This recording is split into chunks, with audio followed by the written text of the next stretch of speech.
I can't stand boring fences, so there was no way in hell that I was building one that was going to surround our property that wasn't up to snuff. This fence is a Shou Sugi Ban fence, and I'm not going to teach you how to build a fence, but I'm going to give you a concept here of how you can utilize the Japanese wood preservation technique known as Yakisugi or Shou Sugi Ban and create a really nice looking fence. You see these little posts in the ground behind me? Those are going to be where the posts are going to go, and that's our house over there. It's quite nice, actually. All right, so let's spend a minute talking about these posts. These are 4x4s. These are 6 feet in length. The reason is 2 feet worth of the post is going to go into the ground and 4 feet is going to stick up out of the ground. I opted for the pressure treated in the end, but this look obviously is not conducive to having Shou Sugi Ban planks on it. So what I opted to do was get a very dark Cabot semi-solid stain and sealer. Yeah, I think it's called cordovan leather. It's not like these need to be protected any more than they already are with all the chemicals that are in them, but we want them to look the part, and that, as you'll see in a minute, is pretty darn close to what Shou Sugi Ban looks like. Now we have dogs, and therefore we can't just put these posts in the ground, connect it with a couple slats. That might work if we had emus or horses. We need a mesh to connect these as well. I'm going to be using like a hog wire type. Now, as you can see here, this Cabot stuff is great. It's a nice shade of brown, very dark. Goes onto these pressure treated 4x4s really well. And it's a great time to dispel one of the most common myths. Can you Shou Sugi Ban pressure treated timber? The answer is a resounding no. Don't do it. One, it doesn't need it because it's already got so soaked full of chemicals that will preserve that wood. And two, when you burn it, you're going to be releasing a lot of those chemicals. No burning, no Shou Sugi Ban with pressure treated wood. So I'm going to go through the rest of these. Yeah, we're going to start the burn process after that, because once these are done, so get ready to get the propane tank and the weed torch out. All right, so here's what the finished product looks like. Those are all our 8-footers, stained with the Cabot solid color cordovan leather. And back here, we have all the pine planks that are going to be Shou Sugi Ban. Now, I'm no stranger to Shou Sugi Ban. If you haven't watched some of my other videos on this, I invite you to do so. And we actually employed that methodology here with the underside of this balcony. Let me show you the other aspect of that. And that's higher up here. We've got cable railing, and we did the same thing up top.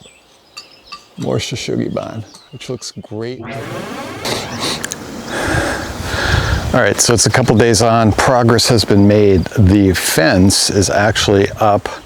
We dug a bunch of posts, and when I say we, I mean somebody else. A couple young guys were hired to do this. They did a phenomenal job. They put like 18 of these things into the ground with just a handheld post digger. Amazing. I digress. The point is, we have a fence up. I got this hog wire stuff at Tractor Supply. It's effectively there to keep the dogs in place. And all that's missing now are 1 plank, 2 planks of Shou Sugi Ban wood to finish out the look and feel of this. And these posts are obviously on the high side, so we're gonna be trimming these off and kind of capping them. All right, so as always, this is the fun part. This is the part that I like to show people. This is the part that I enjoy the most. And again, I'm not gonna go over a lot of technique here. I have other videos that you can watch that explain all that. I'm just gonna show you how I do this. These planks are gonna get burned. They are not gonna get brushed. Sometimes I get the question of, do you have to brush them, wire brush them after you burn them? No, you don't.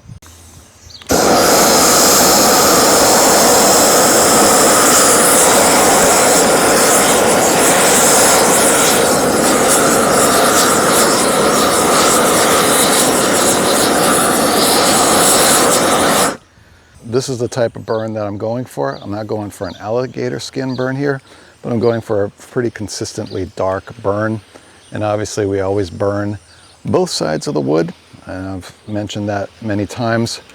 And the reason is when you heat one side of a plank like this, it will tend to warp and flex. That will leave the curvature of the board, which we don't want. And plus we want to protect all sides of this board anyway.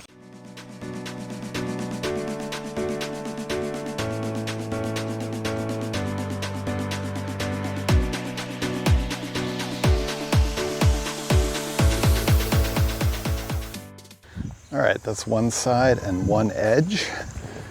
And then we just flip these over. We do the other side and the other edge. Cooking the wood? Yeah, basically it protects the wood. This is untreated, and when you burn it like that, the insects don't go near it anymore, and it kind of seals in the sap and stuff. Yeah, that's a good idea. Yeah, it works great. It's an old Japanese technique. I like it. All right. Picking apart people's brain to figure out, you know? Exactly. All right, man. Yeah, be well.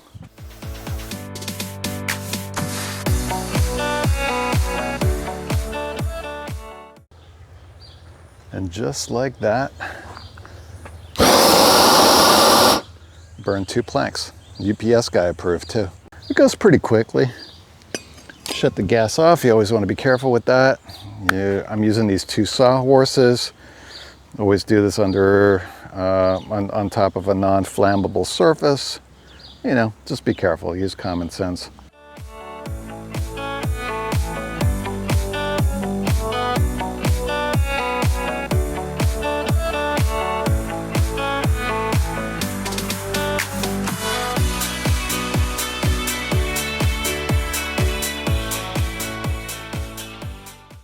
That is so tremendously gratifying. Nothing worth doing is ever super easy or super quick. I am not going to wire brush these, and I am simply going to apply the linseed oil to it. So here we go. Got a pretty, generous brush, dog bowl, linseed oil in it. Don't let your pets near this stuff. They seem to love it, and it's probably not good for them. Real generous with this stuff. You cannot put on too much. The wood will soak in as much oil as it takes. That already brings out sort of that shine, kind of changes the look and feel of it a little bit. I go very generous with this stuff. So zooming out a little bit in terms of what this looks like, big picture. So just like that, that side's done. And then same deal on this one. How's it going? Neighbors, you're always curious what I'm doing. See how quick this goes? If I were painting these or staining these, this would be an entirely different process. We want to do this on the front and the back. I want to make sure we get the edge as well. Just going to flip this, and same deal. Just real quick and dirty, but look how nice that looks. The second board is only sort of in spots still shiny, which is a great sign because it means that the oil has soaked in. This is the stuff I'm using, by the way. I'll drop a link to this stuff in the description. Yeah, and it's kind of gross. I forgot to put on gloves. It's not a bad idea. Let me know if you have any specific questions I still haven't answered in regard to Shou Sugi Ban. Let me know also if there is a specific video you would like me to do on this particular process. So what I've chosen to do is effectively take the top plank and have it kind of, so we got the top of the hog wire here. I'm using the top plank to kind of split the difference. So the top of the hog wire is kind of behind the back center portion of this plank. So none of the posts are more than 8 feet apart on center. And then the second plank is going to be down here and obviously level in that sense. So kind of figure, you know, the second plank is halfway to the to ground level. So that's how we're going to install these. Lo and behold, through very careful camera placement, you can't see that I've already done this entire length over here. You know what? Quite frankly, I'm pretty happy with it.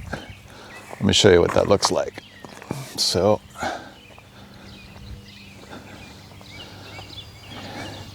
here's what I like about it. I like that the planks and the posts, although the posts are pressure treated, the planks are not, kind of blend in with each other. The planks are pretty evenly burned, which I like. The linseed oil makes them look pretty darn good. And the best part is that the planks really draw your eye away from the metal.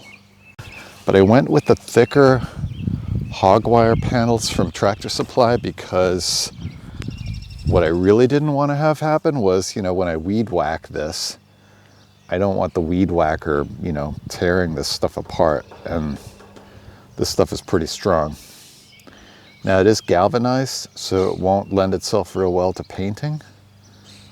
But that's fine, I'm just going to keep it as is.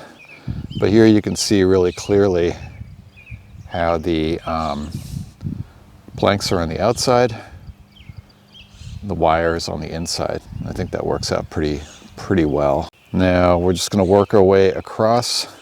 I'm going to eyeball it. Make sure that this end lines up over here, like so. And then that becomes the bottom plank.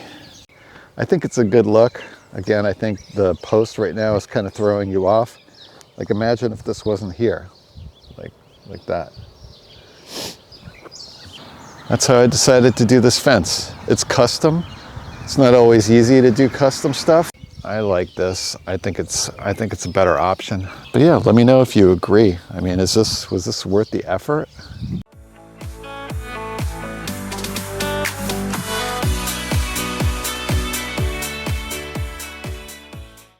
Rinse and repeat. I would really appreciate you dropping a like. You know, if you're into this type of content, tiny house, DIY, then, you know, maybe if you're not subscribed, you may want to think about doing that too.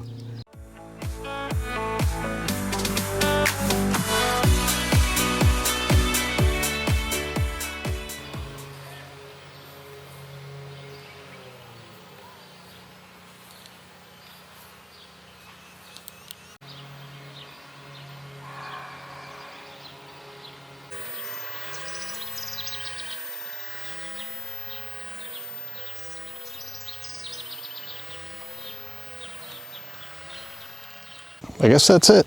What are your thoughts? Drop it in the comments below. Would love to hear from you. All right, peace. Bye.